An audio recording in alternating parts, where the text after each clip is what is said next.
CBS Sports. Are there particular Mountain West rules as far as, meeting times or length of times or access players can have?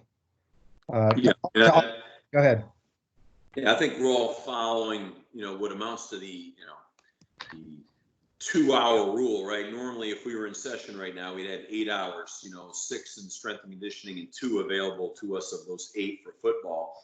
So I think we're all following those guidelines right now, and everyone's probably got a different way of how they want to distribute that 2 hours. We have our way, and but I think everybody's probably in that mindset right now. What particularly are you trying to get done in those 2 hours? I think it's it's a host of different stuff. I mean, for us, we've tried to create a routine, not just for the players, but for the coaches. So we start every morning with our staff meeting at 7 a.m. And then we break up into offensive and defensive unit meetings. And, there's a lot of different meetings along the way. And then the players, we commence around 2:30. At 2:30 today, we'll have a team meeting. And then we'll have, following that, instead of a unit meeting today, we'll have individual offense and defensive individual meetings. And then we'll hold some time slot later in the afternoon for one-on-one academic meetings with guys, with their position group guys. And, and strength and conditioning has their time, they're on with them. So we try to structure the day much like as if we were there, right. And get in a routine. It was important to get into a routine as quick as possible. Okay, I'm sorry. Go ahead. No, go ahead. I'm curious, with a team meeting, is it just audio, or do you have like 100 squares up there? Well, yeah. I mean, potentially we have 100 squares, but yeah. I'm speaking, or I'm using a PowerPoint, or I'm using video. We tell them to mute their deal, because there are so many people there, and then I kind of run the meeting. It's kind of strange because I'm a big eye contact guy. Yeah. And reading, you're talking, you're reading, but there's none of that. So you're just sort of, talking into your computer, and you don't get any real feedback, whether it be verbally or whether it be with eyes or body gestures. It's kind of different, but it works. It works. And one final question: as a head coach, how much time would you need to get a team ready to start the season on time? I mean, I maybe because I'm an older school guy, I can remember the days where, guys would go home for the summer, come back to conditioning test, first day of training camp, and you'd be off and running. So as far as I'm concerned, that's fine with me. My main objective is obviously you want the health and the welfare of your kids. And then, of course, we want to be able to play our season. I've heard a lot of different guys out there saying a lot of different stuff, and I just shake my head. I mean, everybody's a specialist now. You know what I mean?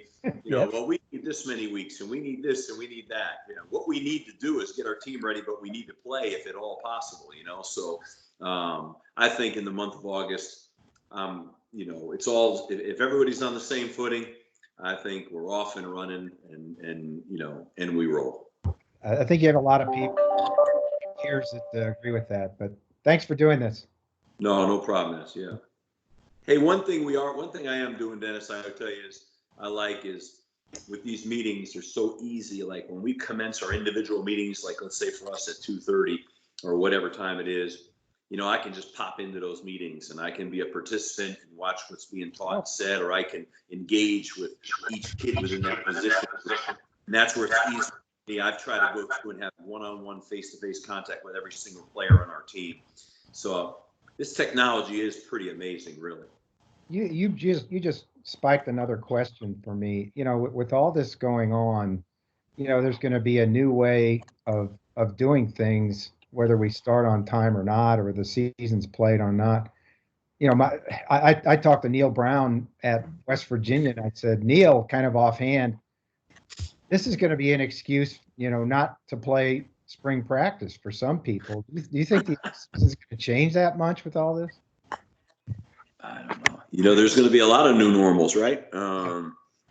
And I think a lot of conclusions are going to be drawn from this time, and probably some are going to be accurate, some are not going to be accurate. But I'm still a big proponent of obviously spring practice for a lot of reasons. But I think you're right. I think, people will pose a lot of questions now, especially based on how how things go, and we'll see what the product's like, and on the field and everything else. But a lot of unknowns because we're all in uncharted territory. Yeah. Thank you. Hey, Steve, is the one thing that you're kind of missing right now is just, you talked about physicality and being tough and that happening during spring practice. Is that the only thing that's really missing right now? I wouldn't say it's the only thing. I mean, listen, by far, I would not compare this to having your kids on campus or having your kids on the practice field. It's not even close, right? We're not even in the same hemisphere. We're just trying to make the best of what we have right now. And I think, we were fortunate enough to get 7 practices in, but, those other 8 practices were critical. And I think when you're trying to build, I think this is particularly difficult for programs that are starting, with new coaching staffs, because you don't have everything in place yet. Again, I'm very fortunate that we got 7 in. I got a lot of information from those 7, but in terms of toughness and building that, I mean, I love like anything to get those 8 back, and we'll deal with what we have to deal with. But it's hard to build a tough program. I can tell you what you're not building in that virtually. I can promise you that. That's not happening. But I think, like I told our kids, we're in a race to September 5th. And we all have got to make sure that whatever we're doing, we're trying to do more than who we're playing on the 5th. And because that's coming like a freight train. And on that day, there's going to be a winner and there's going to be a loser. So we're going to do everything in our power to put us to the most competitive position we can be in to be on top on that day. Is the other key component you're missing is going to be that like 8-week lifting cycle that would have taken place after spring ball that was kind of crucial to really getting Scott doing what he wanted to do with this team? Yeah, I mean, it is all crucial. And we're all in the same valuable boat. Would that have been? What's that? I missed that last part. No, you're fine.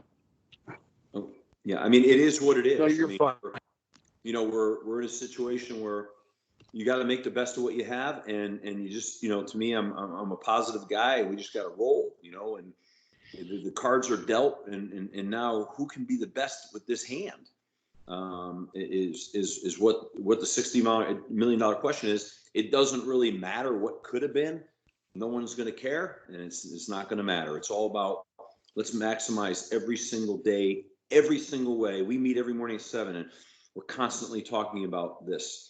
What can we do to get to maximize? What can we do to be on the cutting edge? What, it's occupying a lot of our thought process right now because it's very uncharted.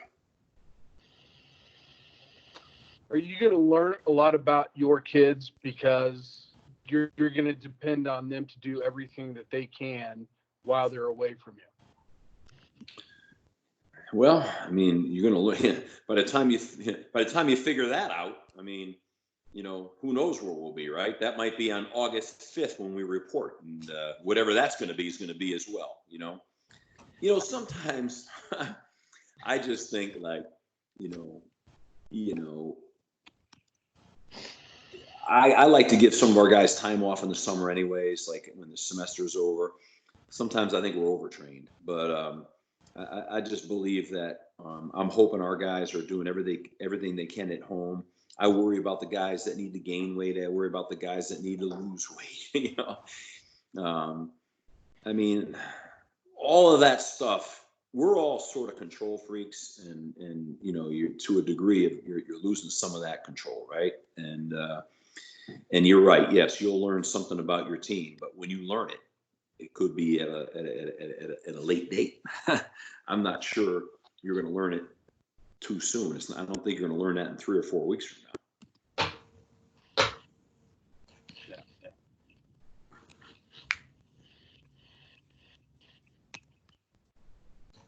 Steve, else, guys? What? Steve, just besides everything else, you had to try to move last week, I understand, from Boston to Fort Collins. What was that like? And just how did that all work, given all the current state we're in? Well, we got our stuff out there, and then we couldn't get out on the flight. So, I'm here in Cape Cod where I have a home, but all of our things and my wife's car and everything is out in Fort Collins. And I'm fortunate that my son was on my staff and his wife were there, so they could, meet the trucks there and get everything unloaded and start the process of, getting reset up out there. And we're actually doing that kind of virtually. And I'm kind of trying to figure out when it's appropriate and safe for us to get on a plane and get out there. But what's amazing in this whole thing is, it's like you sit here and say, okay, I'm in a hurry to get out there, but I'm really in a hurry to get out there to do what? Whatever I can do there, I can do right here. I can't do any more. If I could do any more, I'd start walking right now. But it's going to be the same thing. It's going to be on the computer, on the laptop. We're going to have virtual meetings. It's not like we could be meeting as a staff or something like that somewhere. We can't do that. So, really, it doesn't matter, other than the fact it's a little unsettling to us. Thank God we have this home and all, and we have all our stuff here as well. So we're quite comfortable and it's fine.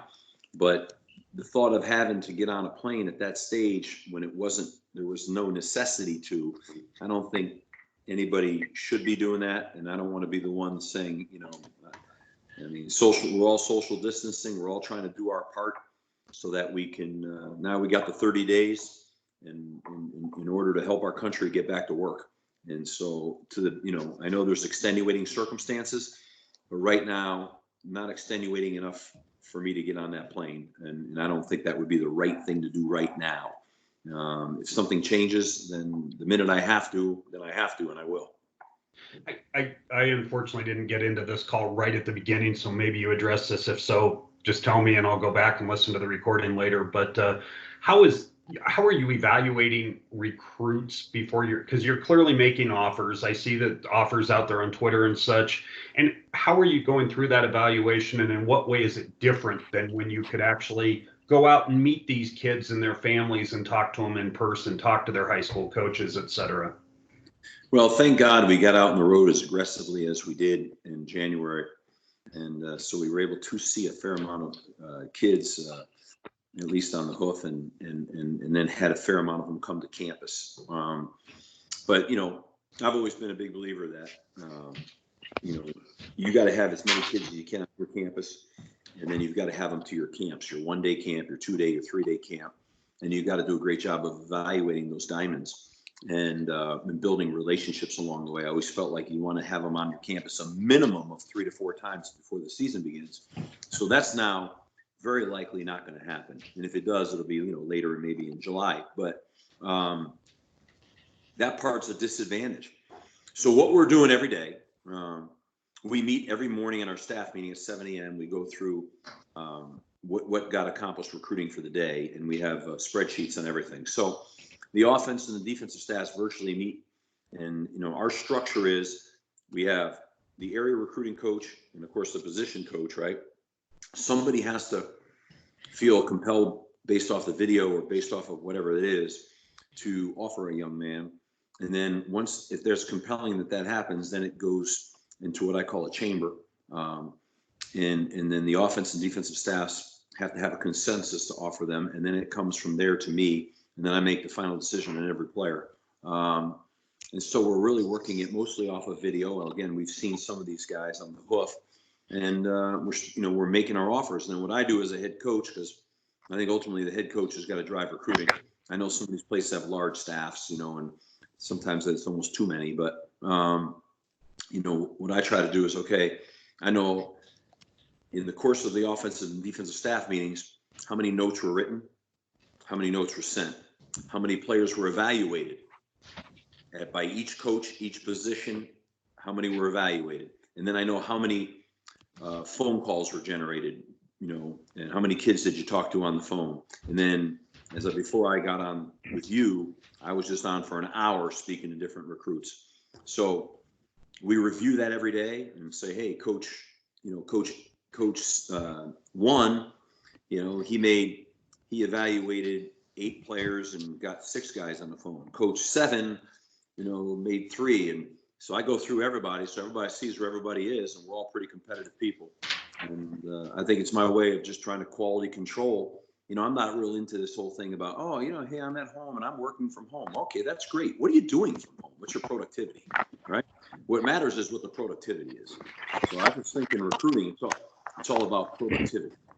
And you have to find a way to, in these times, to quality control exactly what's getting done and keep that thing moving, because recruiting is the lifeblood. So we're going to keep that whole system going. And what we're going to miss out on is the in-person ability to build a relationship and or qualify what we think we see on the film. And so that's where it's problematic. I think potentially it could affect the early signing period.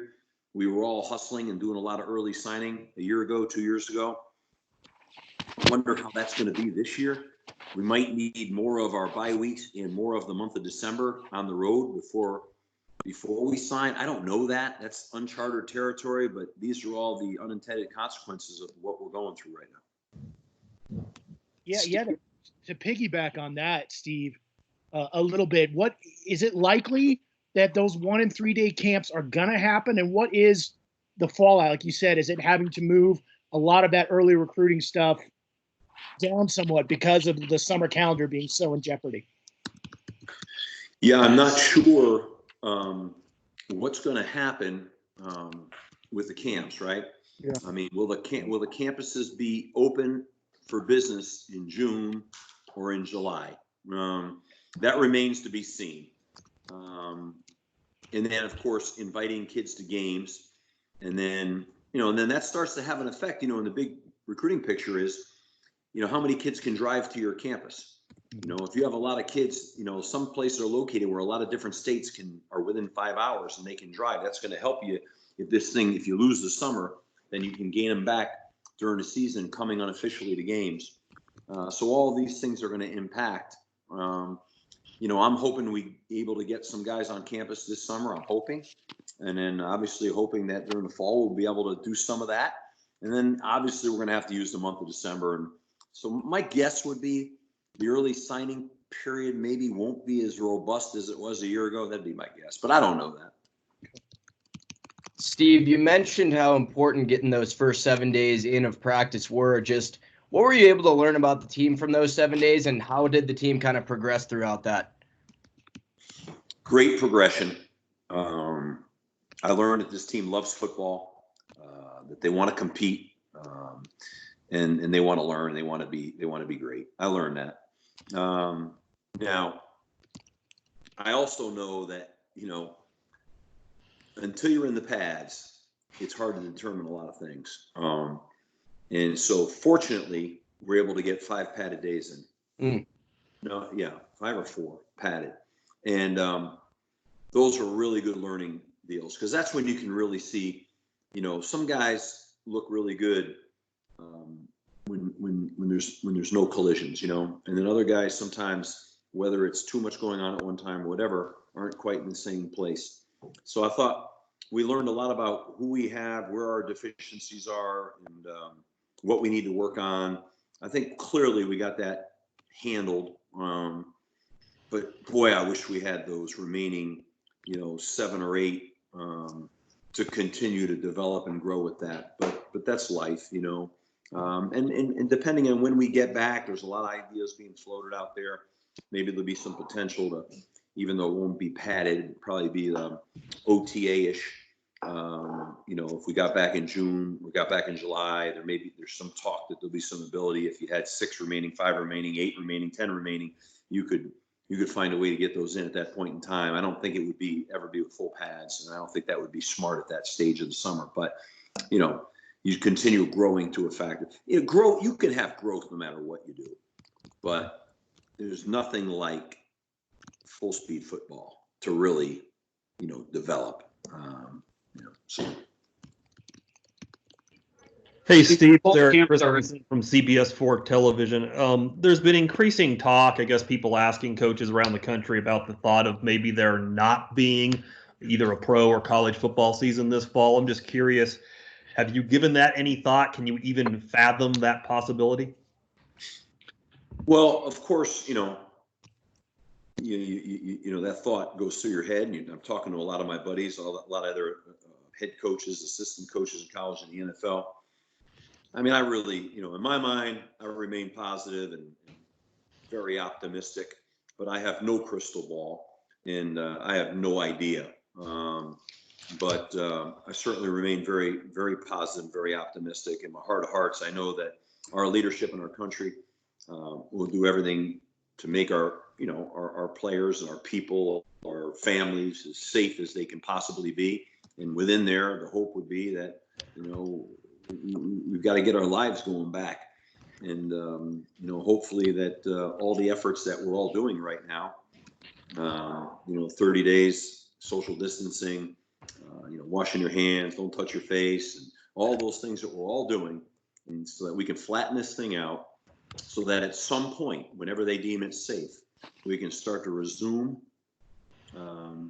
some sense of normalcy. Although I really believe that no matter what, nothing will be exactly like it was, as we get going. I'm sure there'll be some adjustments, and best case scenario that'll have to be made, and we're going to have to remain flexible. But I don't, again, what do I know? I'm like you guys. I'm in front of I have been in front of this computer screen since early this morning, and I just said to myself, like, what am I doing, man? This is crazy, like, but it's where we are. It's where we are.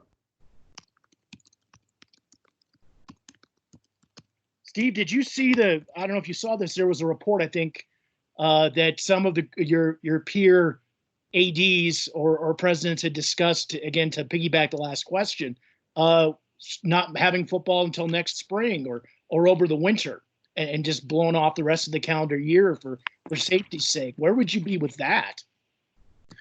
Well, I'm going to be smack dab wherever is best for the safety and welfare of our players, our staffs, and their families. I mean, it's like, I want to be clear about that. Like, and I also understand, as important as football is, and that there are other things that are more important. So I don't want to lose sight of that. And people are going to talk about things and contingency plans and blah and blah and blah. But right now, in my mind, I get it. You gotta hash through a whole lot of scenarios.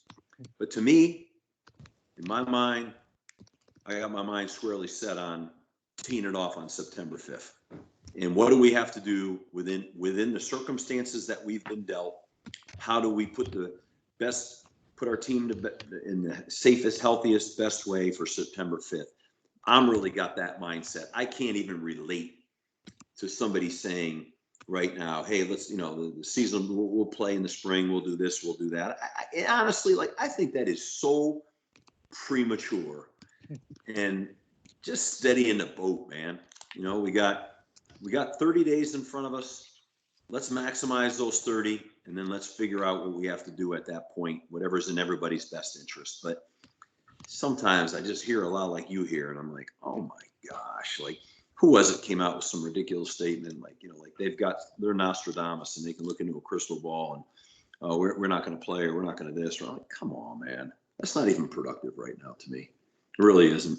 How do you maximize the next 30 days? Really, I've got it down to my guys right now is, how do we maximize today? And how do we squeeze everything out of today within the rules, within reality? How do we do that? And I think that's the way it should be. I think we should all be looking down that. That doesn't mean you have blinders on, but just maximize the day. And at the end of 30 days, we'll have 30 of those single days in place. And then let's see where the dust settles. Let's see what our leadership in our country says. And I've got great hope and optimism that this, the incredibly bright people that run our country and our medical people there's going to be breakthroughs and we're going to come out the other end of this thing and have a fabulous, 2020 season.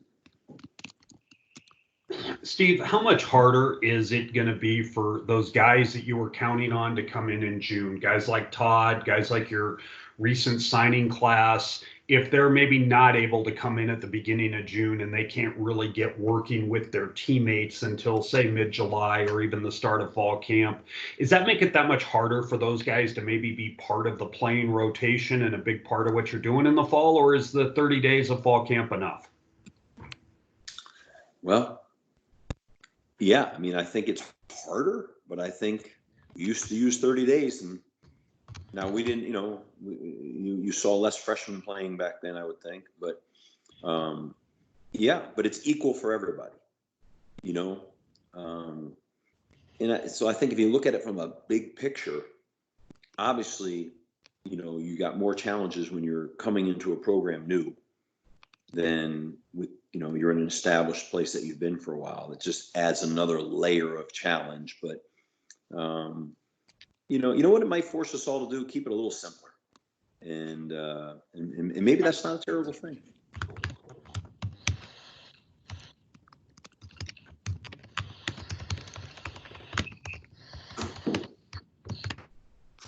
Is there anything else for Coach?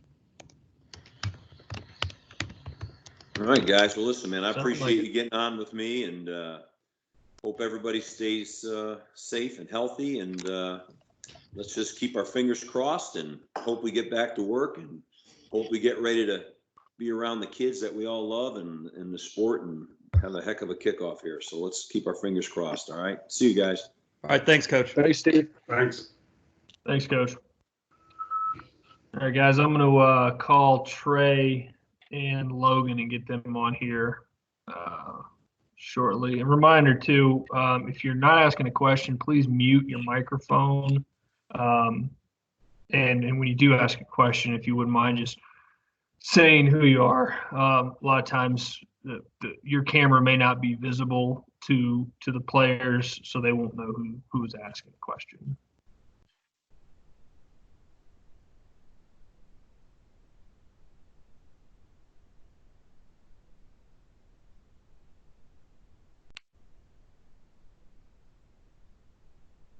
What's going on? Logan, how are you, man? Doing good. Good. Let me wait for Trey to get on here. A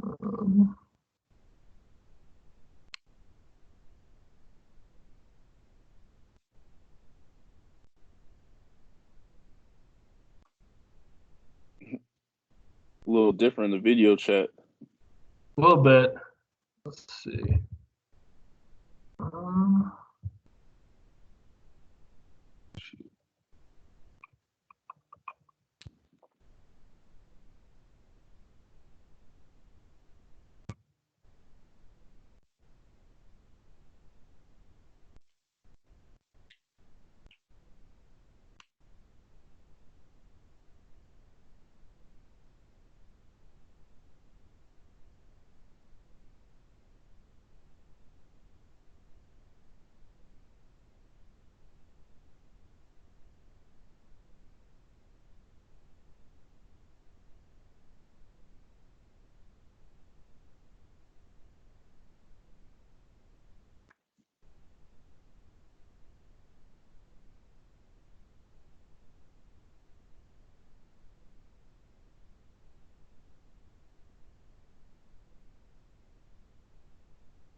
Trey, you there?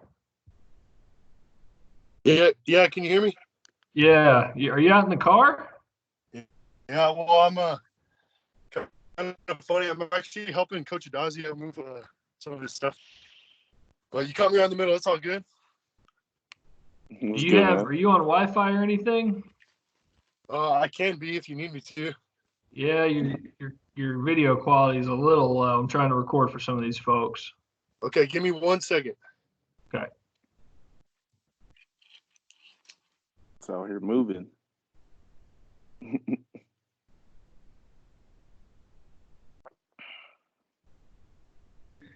Did he say he was helping the coach move into his new house? So he's helping.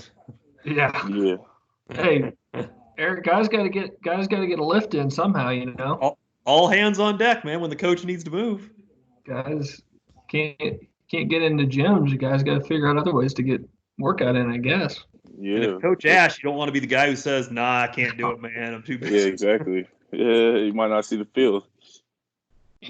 It's very Trey to be doing that anyway. Yes.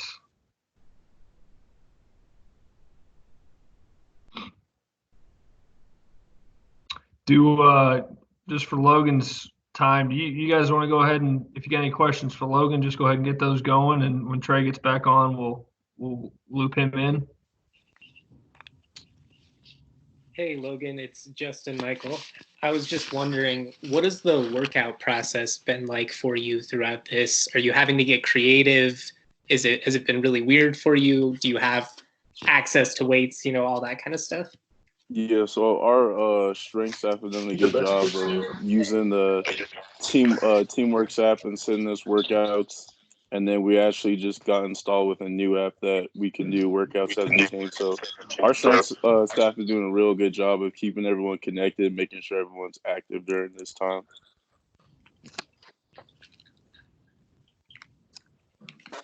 Hey, Logan, this is Eric from CBS 4 Television in Denver. Hey, Logan, this is we see a lot of guys doing workouts, pushing cars up and down the street. Do you do anything unique or odd during these workouts to get yourself in shape, or are you just at home doing crunches and push-ups, etc.? Yeah, me personally, I like to keep it old-fashioned, the pushes and crunches, but I also work out with some outside people. Obviously, me being home, exposed to my trainers and stuff like that, so I have the ability to go to fields and do some field work and stuff like that, so that's a blessing. Hey Logan, Eddie with the Reporter Herald. Just with all that in mind, do you feel like you're in similar shape that you would be in if it was a regular spring camp right now? And also, has this kind of given you an opportunity to work on some things you maybe wouldn't be able to if spring camp was going on? To answer that first part, the biggest difference for me I noticed is just not being in pads. Obviously, being in pads and running around the helmet, you're going to be in different type of shape than just running on the track. So I think everyone's having that problem in college football, but definitely gives you time to work on things in your game that you want to improve going into the season. So that's what I'm looking forward to the most about this time. Sure. Hey, Logan, how much do you guys, now that you don't have access to the weight room and those facilities, do you miss those things?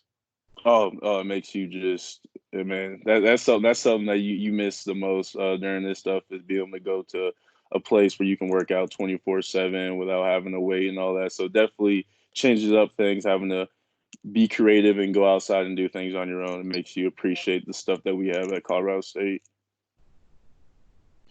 How creative are you getting with your home workouts? Say that again one more time. I'm sorry. How creative are you getting with your home workouts? Like, what are the things you're doing that are old school? Like I said, like the push-ups and sit-ups, of course, and then being able to work out with my trainers and some other guys. We've been pretty creative, just a basic though, I could say. Logan, Kelly Lyle with the Fort Collins, Colorado, and just how much do you think this team is losing as far as just bonding with a new coach and learning a new system and all by not getting this time together in the off season? And how do you guys make that up if and when you are finally back together again to try to be ready for that opener September 5th? Definitely. I think there's definitely there can be a point where you can lose kind of focus on our goal, but again, I think our staff has done a good job of keeping everyone connected through these Microsoft team meetings. We're still meeting every day and all that. So I don't think that we're getting disconnected. I just think it's going to be on us older guys and seniors to keep the young guys connected with all this new stuff, because this is a new transition for everybody. Are you guys able to meet daily on teams with your position coaches and his position groups and kind of go over things? Sir. Yes, sir. So that's a good thing. We're staying connected through that on the daily with the teams app. Hey guys, Trey's also back if you got questions for him. Hey Trey, this is Mike Burrowhard. Like Logan said, he was going a little old school with his workouts. What are you doing to kind of keep in shape? Yeah, I mean, of course, there's not a whole lot you can do staying at home. Luckily, I live with my brother, so we've been doing a lot of, weighted push-ups, weighted stuff like that. I actually tried to, bench pressing him a couple times, but he's a little heavier than I expected. But I mean, you just kind of doing everything you can, going on runs outside when you get a second, just doing things like that. I mean, you got to do what you can, but the coaches have been really good about sending us workouts and getting us stuff to get us prepared for the season. For both of you guys, Coach talks about, you wanted to set that physical tone, that toughness. With those first 7 days, did you get an idea of what he wanted, and do you guys feel like you're on track? Yeah. In those final 8 practices.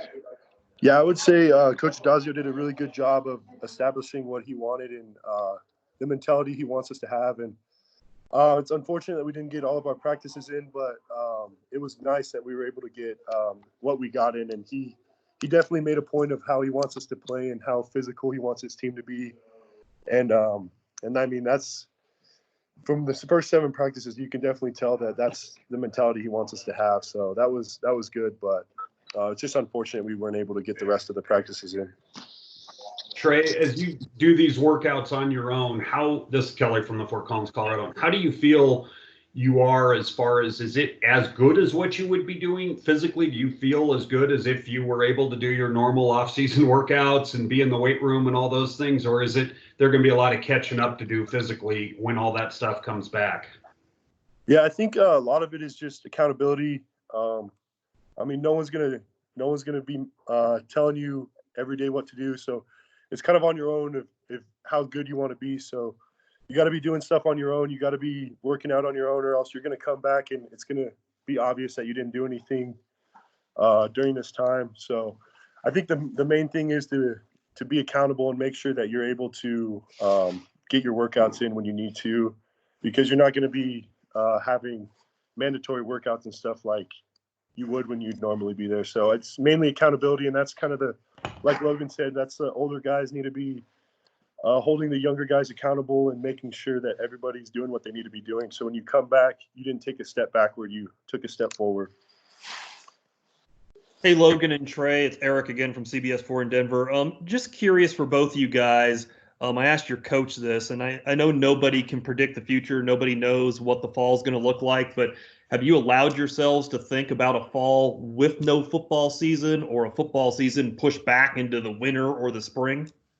I think everybody right now is still preparing for a season and the set dates, and that's the mindset right now. I think that's the mindset you have to have when you're in a situation like this.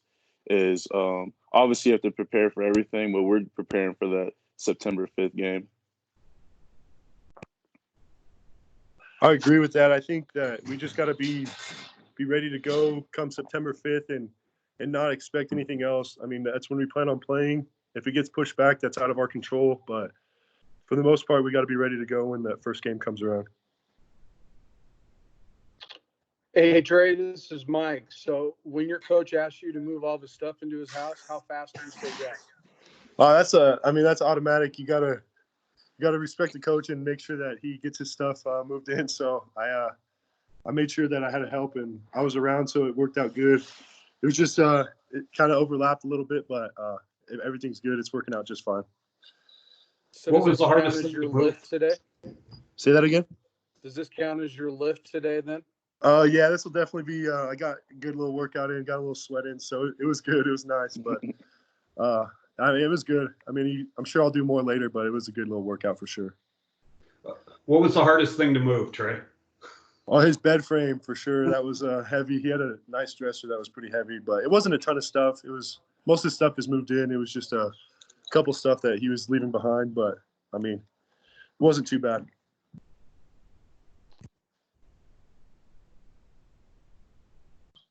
Who else is there helping you teammate wise? It's just me and Coach Louis Addazio. So we're just helping him get everything moved in. Had like the professionals moved most stuff in already, or did you guys have to just take it right off their truck? No, it was actually at his house, and we moved it from the head coach's house to little Addazio's house. So we moved it from one Addazio's to the other Addazio's.